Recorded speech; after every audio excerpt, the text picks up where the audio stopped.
ಮಾಘ ಮಾಸದ ಆಚರಣೆಯನ್ನು ಪುಷ್ಯ ಮಾಸದ ಹುಣ್ಣಿಮೆಯಿಂದನೇ ಪ್ರಾರಂಭ ಮಾಡಬೇಕು ಅಂತ ಪುರಾಣಗಳಲ್ಲಿ ಹೇಳ್ತಾರೆ.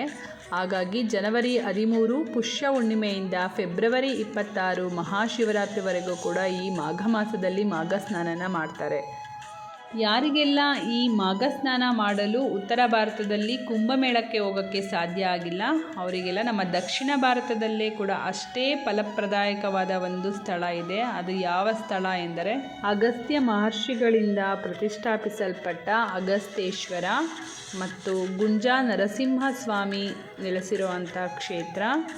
ಕಾವೇರಿ, ಕಬಿನಿ ಮತ್ತು ಸ್ಫಟಿಕಾ ನದಿಗಳ ಸಂಗಮ ಕ್ಷೇತ್ರವಾದ ಟಿ ನರಸೀಪುರ ಕ್ಷೇತ್ರ. ಇಲ್ಲಿ ಸೂರ್ಯೋದಯಕ್ಕೂ ಮುಂಚೆ ಆಕಾಶದಲ್ಲಿ ನಕ್ಷತ್ರಗಳು ಇರುವಾಗಲೇ ಮಾಘ ಸ್ನಾನವನ್ನು ಶ್ರೀಹರಿಯ ಪ್ರೀತಿಗಾಗಿ ಮಾಡಬೇಕು. ಸ್ಫಟಿಕಾ ನದಿಯನ್ನು ಗುಪ್ತಗಾಮಿನಿ ಸರಸ್ವತಿ ನದಿ ಎಂತಲೂ ಸಹ ಕರೆಯುತ್ತಾರೆ.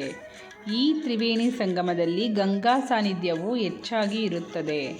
ಉತ್ತರ ಭಾರತದಲ್ಲಿ ತ್ರಿವೇಣಿ ಸಂಗಮ ಹೇಗೋ ಹಾಗೆಯೇ ದಕ್ಷಿಣ ಭಾರತದಲ್ಲಿ ಈ ಕಾವೇರಿ, ಕಪಿಲ ಮತ್ತು ಸ್ಫಟಿಕಾ ನದಿಗಳ ಸಂಗಮದಲ್ಲಿ ಗಂಗಾ ಸಾನ್ನಿಧ್ಯ ಹೆಚ್ಚಾಗಿ ಇರುವುದರಿಂದ ಇದು ಕಾಶಿಗಿಂತಲೂ ಒಂದು ಗುಲಗಂಜಿಯಷ್ಟು ಪುಣ್ಯಪ್ರದವಾದ ಕ್ಷೇತ್ರ ಎಂತಲೂ ಸಹ ಕರೆಯುತ್ತಾರೆ.